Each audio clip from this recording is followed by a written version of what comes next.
Veliki pozdrav. Namera mi je da se u ovom prilogu osvrnem na jedan dokument poznat pod nazivom Austrijski državni popis iz 1845. godine, preciznije na mapu i na legendu te mape koji su izrađeni na osnovu podataka sa ovog popisa. Naime, te 1845. godine Hofburška administracija iz Beča je vrlo uredno i do detalja popisala stanovnike ondašnje Habsburške, odnosno Austrijske monarhije. Te zanimljivo je da se osvrnemo na to ko je sve žive u monarhiji, koliki je bio njen ukupan broj stanovnika i na koji način je ondašnja carska administracija strukturirala stanovništvo, ukupno stanovništvo monarhije. Dakle, kao što možemo vidjeti,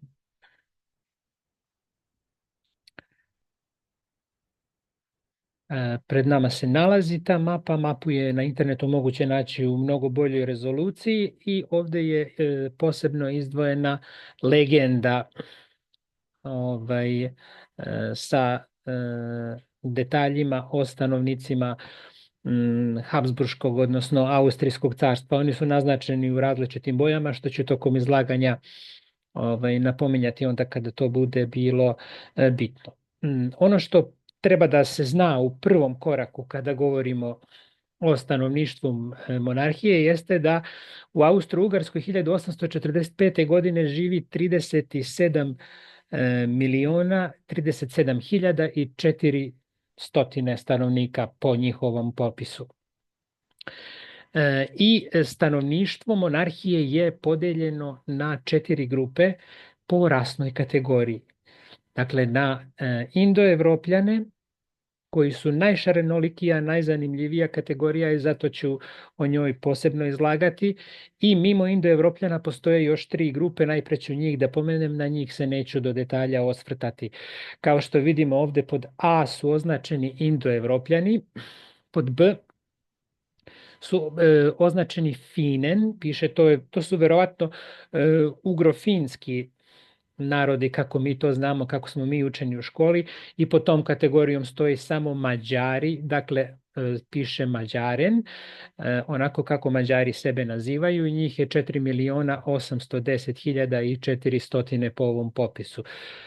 Pod C vidimo da piše Zemiten, odnosno tu je reč o jevrejskim narodima i uz njih stoji napomena da je ovo cifra Jevreja koji naseljavaju čitavu monarhiju, dakle to je 475.000, i pod D imamo Turken. To će najpre biti da je ono što nazivamo turkijskim narodima. Pod njima su verovatno smatraju osmanski državni podanici Osmanskog carstva, i njih je 3.000.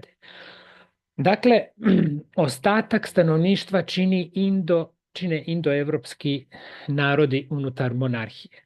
Kako su indoevropski narodi u monarhiji nadalje podeljeni? Dakle, vidimo pod brojem 1 imamo Germanen. Dakle, nemamo ni Nemce, nemamo ni Austrijance. Doduše, ovdje stoji dodatna neka odredica koja se odnosi na Deutsche, ali sveukupno, dakle, kategorija Germanen, germanskih naroda, je 7.285.000 pod brojem 1, bez dodatnih kategorizacija, bez dodatnih podela i objašnjenja šta i da li postoji unutar tog germanskog naroda. Dakle, od 37 miliona stanovnika monarhije, 7.285.000 su Germani. Pod brojem 2, pod rimsko 2, stoje Sloveni. I njih je na teritoriji čitave monarhije 17.033.000. Statistički 47 1% stanovnika, ukupnog broja stanovnika monarhije, dakle gotovo polovičan broj. I slovenski narodi pod ovim brojem 2 su nadalje podeljeni u 5 različitih kategorija. Pa pod brojem 1 tu imamo Čehe, Moravce i Slovake. Dakle, vidimo koji je broj u pitanju. Koga bude zanimalo, može da potraži mapu u boljoj rezoluciji pa da vidi tačno sve ove brojeve. Pa pod brojem 2 tu su pod različitim imenima ono što danas znamo kao, da kažemo, Poljake. Tu su neki Polaken, Polen i Lehen. Dakle, Poljaci i Lehi ili Lesi, kako bismo mi to danas na srpskom rekli. Pa je pod brojem 3, tu su Malorusi, to će reći današnji Ukrajinci, oni su u starini i u prošlosti bili nazivani malim Rusima. Tu su još neki Ruteni, Rusini i tako dalje. I pod brojem 4, vrlo zanimljiva kategorija, stoji Iliro-Zerben na nemačkom, u prevodu slobodnom Iliro-Srbi. Pa je to sad u okviru slovenskog naroda kategorija koja je nadalje podeljena na još 3 podkategorije. Imamo pod A Zerben, hoće reći Srbi, i u zagradi stoji napomena Šokcen und Rajcen, Šokci i Raci. Dakle, ovdje je sasvim evidentno reč o podeli na Srbe pravoslavne i Srbe katolike, ili ako ćemo da budemo još precizniji, da kažemo Srbe pod jurisdikcijom Rimske crkve i Srbe pod jurisdikcijom Karlovačke mitropolije. Za to ne treba iznositi naročite dokaze, svako može da se uveri da prelista Vukov srpski rječnik pa da vidi kako je definisan Šokac tamo kao Srbin zapadnog obreda, a i do dana današnjeg se održao izraz Šokac za katolika, naročito u našim krajevima kao što je Slavonija, kao što je Posavina, Srem pa do Beograda, maltene do Zemuna. Kad ljudi kažu Šokac, oni misle na katolika. Dakle, Srba, zanimljivo je, 2.624.000. Zatim, pod B stoji kategorija Horvaten, pri čemu u zagradi stoji napomena Kroaten, dakle kao na modernom nemačkom, što Nemci kažu Kroaten, a imamo i odrednicu koja je, da kažem, bliža onome što je naš jezik, da kaže Hrvat, odnosno Horvaten. I njih je 813.000. I pod C tu su Slovenci, uz koje stoji odrednica Vinden i kojih ima 1.167.000. Dakle, i Srbi, i Hrvati, i Slovenci su podvedeni pod kategoriju takozvanih Iliro-Srba. I zanimljivo je da pod brojem 5 stoje Bugari i uz njih stoji napomena Bugari koji su naseljeni širom mađarskih zemalja i njih ima 7.100. Dakle, vrlo zanimljivo da Bugari nisu pod kategorijom Iliro-Srba, nego su kategorisani zasebno u grupi slovenskih naroda.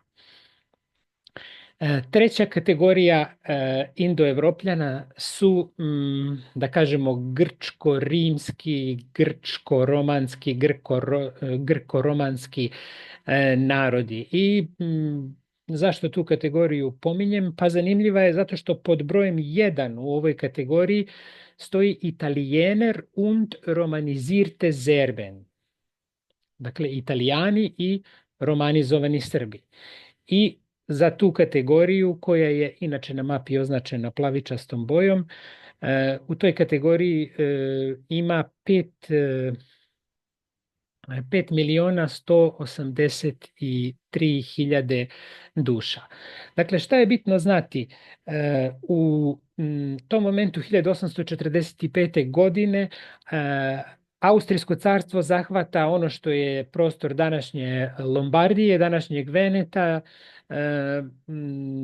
Đulije, Friulije, italijanskih pokrajina, dakle na severu, i nedvojbeno je da u ovoj kategoriji od 5.183.000 najveći postotak jeste to italijansko stanovništvo. Docnije nekih 20 godina posle ovog popisa Lombardija i Veneto su pripojeni novonastaloj italijanskoj kraljevini, tako da je Austrija izgubila te teritorije. Ali dakle, vidimo da je tom istom plavičastom bojom naznačena obala Jadrana, dakle čitava Istra, ono što je u užem smislu Hrvatsko primorje, zatim Dalmatinska obala, ostrva, pa to je praktično sve do tvrđave Haj Nehaj, nadomak Bara, gde i jeste bila krajnja tačka i krajnja granica dokle je dopirala austrijska vlast na Jadranu. I dakle, ovdje imamo jednu suludu stvar da je popis ustanovljen po rasnoj kategoriji, pa smo tu vrlo striktni bili da kažemo da postoje neki Iliro-Srbi, pa među njima i Srbi koji su i pravoslavni i katolici, a ovdje sad stoji neko stanovništvo koje su romanizovani Srbi, dakle oni će biti da su po krvi i dalje Srbi, ali su oni samo jezički i kulturno romanizovani, pa se trpaju u ovu grupu zajedno sa Italijanima. Eto, vrlo je zanimljivo. I još jedna stvar da se doda, opet napominjem u vezi rezolucije mape, ko nađe bolju rezoluciju, moći će da vidi da i sama mapa i sama legenda su u izvesnom smislu nedosledne, jer u legendi piše Italijene rund romanizirte Zerben, dok na mapi preko prostora istočnog Jadrana, što se ovdje ne vidi, piše romanizirte ili rozerbe. Dakle, romanizovani ili Srbi. Sama mapa je tu pomalo nejasna. Zatim, šta je još zanimljivo u kategoriji ovih grko-rimskih, grko-romanskih naroda? Pod brojem 2 stoji Valahen, što će reći Vlasi, uz koje u zagradi stoji dodatna odrednica Rumuni.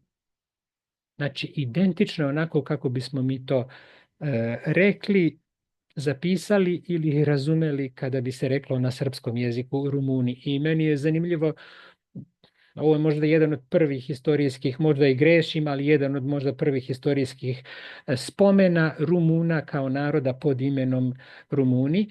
I uz Rumune stoje i Cincari, i njih je zanimljivo da na prostoru monarhije ima preko 2 miliona. Tu su još u grupi Francuzi i Grci, ali u nekom zanemarivom broju. Zatim, pod brojem 4 u okviru indoeuropskih naroda stoje Albanci. I uz njih stoji dodatna odrednica Klementiner, hoće reći Klementi ili Keljmendi. Dakle, bez ulaženja sada u poreklo plemena Klementa, odnosno Keljmendija, da li je ono ščipetarsko ili je ono arnautsko. Dakle, moramo konstatovati da Albanci ovdje za tadašnju administraciju, bečku administraciju, nemaju nikakve veze sa Iliro-Srbima i sa Ilirima, što danas naveliko vole da sebi prišivaju. I ono što mi je zanimljivo, a što može da bude zanimljivo onome ko mnogo bolje od mene vlada nemačkim jezikom, jeste da uz njih stoji neka odrednica Ander unteren Sau. Ja sam se raspitivao kod ljudi koji govore nemački i čuo sam samo da to bukvalno znači vrlo, vrlo pogrdne stvari. Koga bude zanimalo, može sam da se raspita šta je to i šta to znači. I njih, eto, ima 2.500. Tu su još Jermeni i tu su i Hindusi, današnjim terminima rečeno Romi, ovdje piše Cigojner, dakle onako kako smo ih mi do skora nazivali i kako oni sebe nazivaju u Srbiji, bar danas, ciganima kojih ima 128.000. Eto, to je to što se tiče primjedbi, što se tiče komentara, dodatnih zapažanja, budite slobodni da se javite. Veliki pozdrav!